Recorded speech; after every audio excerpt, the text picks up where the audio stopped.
Hello, welcome. We are going to finish Mr. D and the Chamber of Secrets today, chapter 18. A lot of great stuff happened yesterday. This is the last chapter. I can't believe we've read 2 Harry Potter books in our time online.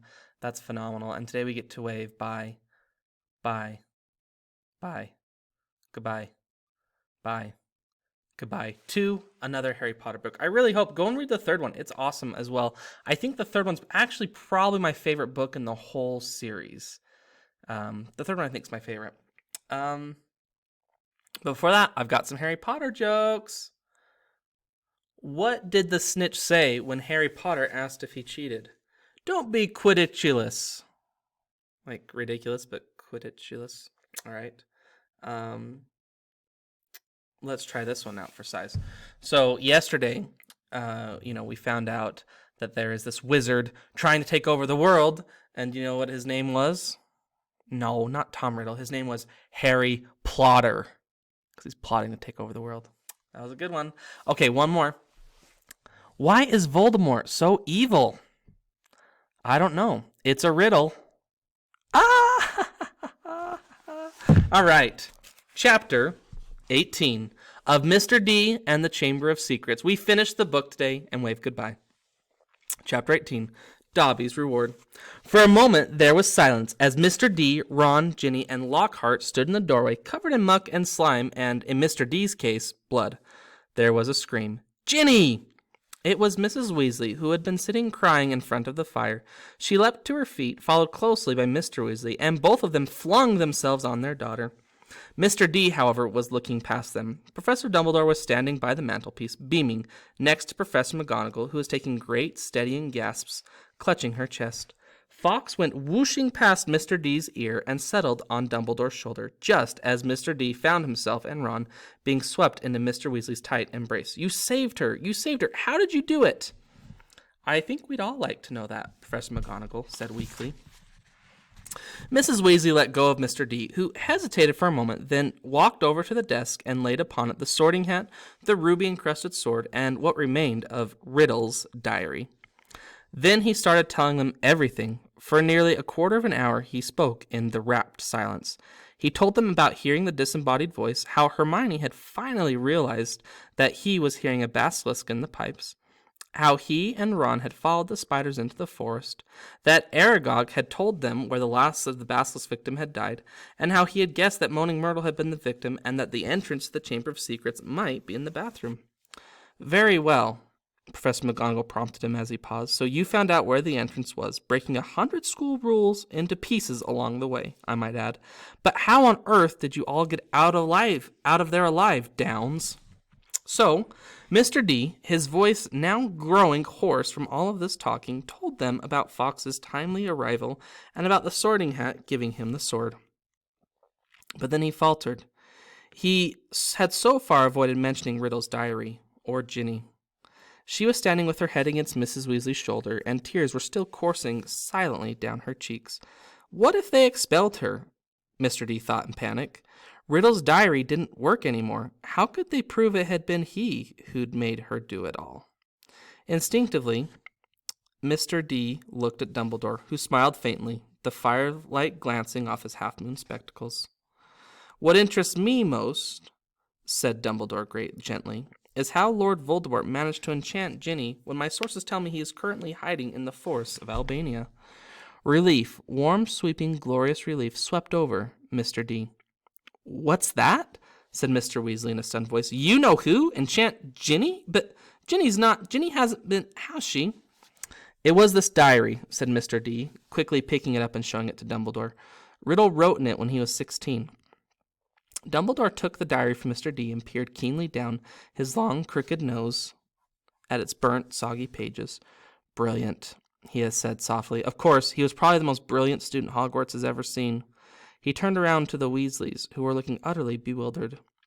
Very few people know that Lord Voldemort was once called Tom Riddle.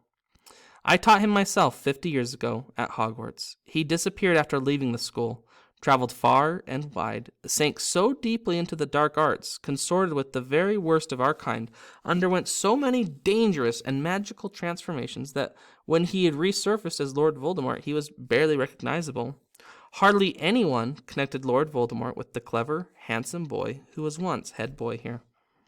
But Ginny, said Mrs. Weasley, what's our Ginny got to do with him? His diary, Ginny sobbed. I've been writing it, and he's been writing back all year. Ginny, Mr. Weasley said, flabbergasted, haven't I taught you anything? What have I always told you? Never trust anything that can think for itself if you can't see where it keeps its brain. Why didn't you show that diary to me or your mother? A suspicious object like that was clearly full of dark magic. I didn't know, sobbed Ginny. I found it inside one of the books Mum got me. I thought someone had just left it in there and forgotten about it. Miss Weasley should go to the hospital wing right away, Dumbledore interrupted in a firm voice. This has been a terrible ordeal for her. There will be no punishment. Older and wiser wizards than she have been hoodwinked by Lord Voldemort. He strode over to the door and opened it. Bed rest and perhaps a large steaming mug of hot chocolate. I always find that cheers me up, he added, twinkling kindly down at her. You'll find that Madame Pomfrey is still awake. She's just giving out mandrake juice. I dare say the basilisk's victim will be waking up any moment. So Hermione's okay? Said Ron brightly. There has been no lasting harm done, Ginny, said Dumbledore. Mrs. Weasley led Ginny out, and Mr. Weasley followed, still looking deeply shaken. You know, Minerva, Professor Dumbledore said thoughtfully to Professor McGonagall, I think all this merits a good feast. Might I ask you to go and alert the kitchens? Right, said Professor McGonagall crisply, also moving to the door. I'll leave you to deal with Potter and Weasley, shall I? Certainly. Sorry, I'll leave you to deal with Downs and Weasley, shall I? Certainly, said Dumbledore. She left. Mr. D and Ron gazed uncertainly at Dumbledore.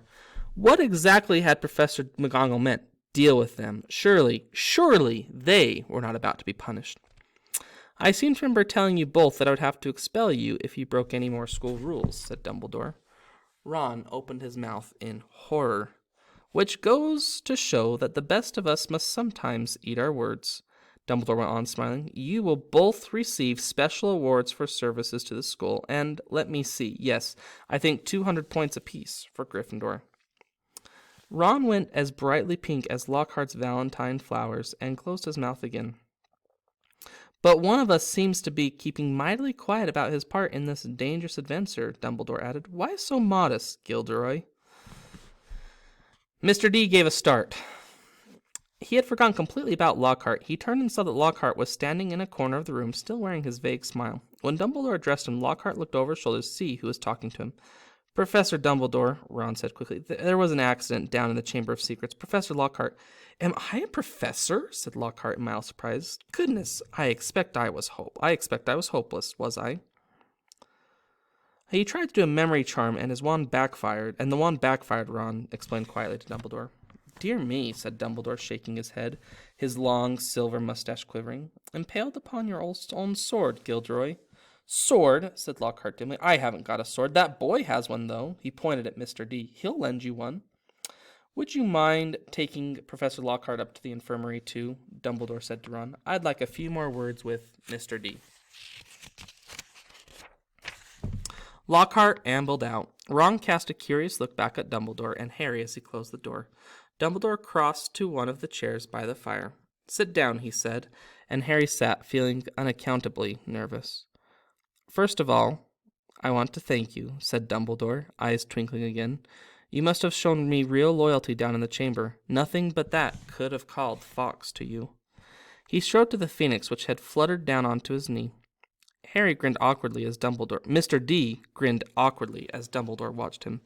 And so, you met Tom Riddle, said Dumbledore thoughtfully. I imagine he was most interested in you. Suddenly, something that was nagging at Mr. D came tumbling out of his mouth. Professor Dumbledore, Riddle said that I'm like him. Strange likenesses, he said. Did he now? Said Dumbledore, looking thoughtfully at Mr. D from under his thick silver eyebrows. And what do you think, Mr. D? I don't think I'm like him, said Harry, more loudly than he intended. I mean, I'm in Gryffindor, But he fell silent, a lurking doubt resurfacing in his mind. Professor, he started again after a moment, the Sorting Hat told me I'd have done well in Slytherin. Everyone thought I was Slytherin's heir for a while because I can speak Parseltongue. You can speak Parseltongue, Harry, said Dumbledore calmly, because Lord Voldemort, who is the last remaining ancestor of Salazar Slytherin, can speak Parseltongue. Unless I'm much mistaken, he transferred some of his own powers to you the night he gave you that scar. Not something he intended to do, I'm sure. Voldemort put a bit of himself in me? Harry said, thunderstruck. It certainly seems so. So I should be in Slytherin, Harry said, looking desperately into Dumbledore's face. The Sorting Hat could see Slytherin's power in me, and it... Put you in Gryffindor, said Dumbledore calmly. Listen to me, Mr. D. You happen to have many qualities Salazar Slytherin prized in his hand-picked students. His own very rare gift, Parseltongue, resourcefulness, determination, a certain disregard for rules, he added, his mustache quivering again. Yet the Sorting Hat placed you in Gryffindor. You know why that was. Think. It only put me in Gryffindor, said Mr. D in a defeated voice, because I asked not to go to Slytherin. Exactly, said Dumbledore, beaming once more, which makes you very different from Tom Riddle. It is our choices, Mr. D, that show what we truly are, far more than our abilities. Mr. D sat motionless in his chair, stunned. If you want proof, Harry, that you belong in Gryffindor, I suggest you look more closely at this. Dumbledore reached across to Professor McGonagall's desk, picked up the blood-stained silver sword, and handed it to Harry. Dully, Harry turned it over, the rubies blazing in the firelight, and then he saw the name engraved just below the hilt. Godric Gryffindor. Only a true Gryffindor could have pulled that out of the hat, Harry, Mr. D, said Dumbledore simply. For a moment, neither of them spoke. Then Dumbledore pulled open one of the drawers in Professor McGonagall's desk and took out a quill and a bottle of ink. What you need, Mr. D, is some food and sleep. I suggest you go down to the feast while I write to Azkaban. We need our gamekeeper back, and must draft an advertisement for the Daily Prophet, too, he added thoughtfully. We'll be needing a new defense against the dark arts teacher. Dear me, we do seem to run through them, don't we? Harry got up and crossed to the door. He had reached for the handle, however, when the door burst so violently open that it bounced him back off the wall. Lucius Malfoy stood there, fury in his face, and cowering behind his legs, heavily wrapped in bandages, was Dobby. Good evening, Lucius, said Dumbledore presently. Mr. Malfoy almost knocked Mr. D over as he swept into the room. Dobby went scurrying in after him, crouching at the hem of his cloak, a look of abject terror on his face. The elf was carrying a stained rag with which he was attempting to finish cleaning Mr. Malfoy's shoes. Apparently, Mr. Malfoy had set out in a great hurry, for not only were his shoes half polished, but his unusually sleek hair was disheveled. Ignoring the elf bobbing apologetically around his legs, he fixed his eyes upon Dumbledore. So, he said, you've come back. The governor suspended you, but you still saw it fit to return to Hogwarts. Well, you see, Lucius, said Dumbledore, smiling serenely, the other 11 governors contacted me today. It was something like being caught in a hailstorm of owls, to tell the truth. They'd heard that Arthur Weasley's daughter had been killed and wanted me back here at once. They seem to think I am the best man for the job after all. Very strange tales, they told me, too. Several of them seemed to think that you had threatened to curse their families if they didn't agree to suspend me in the first place. Mr. Malfoy went even paler than usual, but his eyes were still slits of fury. So, have you stopped the attacks yet? He sneered. Have you caught the culprit? We have, said Dumbledore with a smile. Well, said Mr. Malfoy sharply, who is it? The same person as last time, Lucius, said Dumbledore. But this time, Lord Voldemort was acting through somebody else, by means of this diary. He held up the small black book with the large hole through the center, watching Mr. Malfoy closely. Harry, however, was watching Dobby. The elf was doing something very odd. His great eyes fixed meaningfully... let me back up a second. He held up the small black book with the large hole through the center, watching Mr. Malfoy closely. Mr. D, however, was watching Dobby. The elf was doing something very odd. His great eyes fixed meaningfully on Mr. D. He kept pointing at the diary and then at Mr. Malfoy and hitting himself hard on the head with his fist. "I see," said Mr. Malfoy slowly to Dumbledore.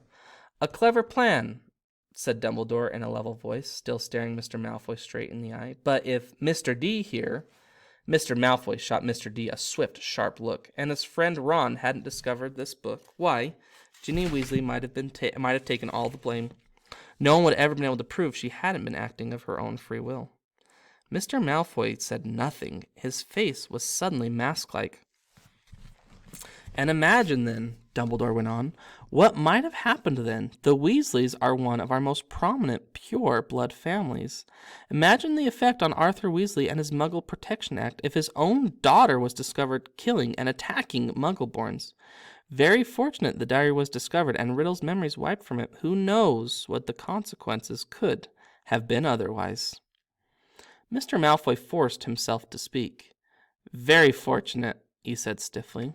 And still, behind his back, Dobby was pointing first to the diary, then to Lucius Malfoy, then punching himself in the head.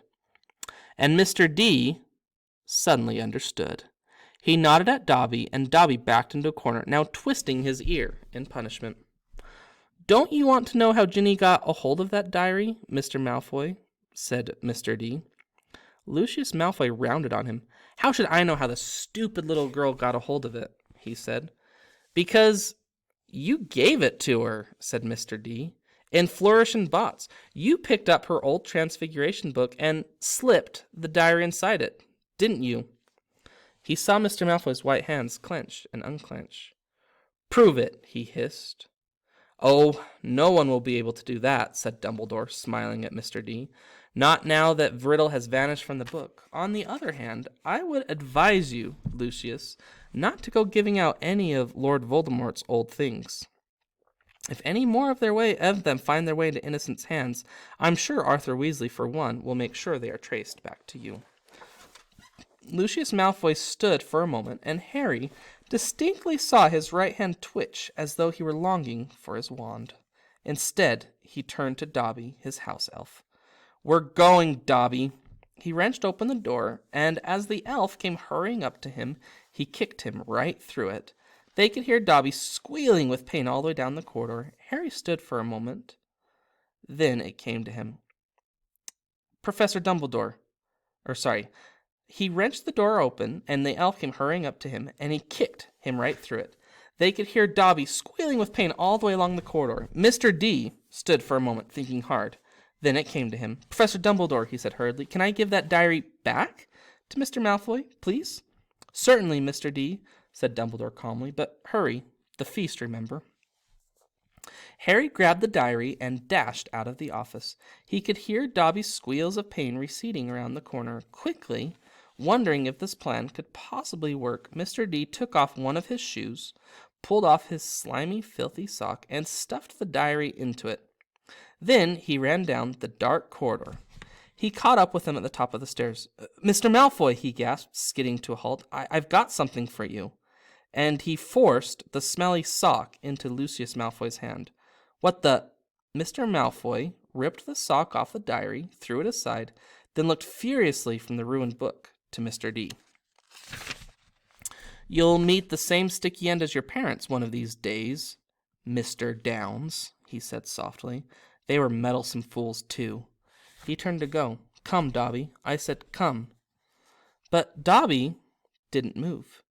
He was holding up Mr. D's disgusting, slimy sock and looking at it as though it were a priceless treasure.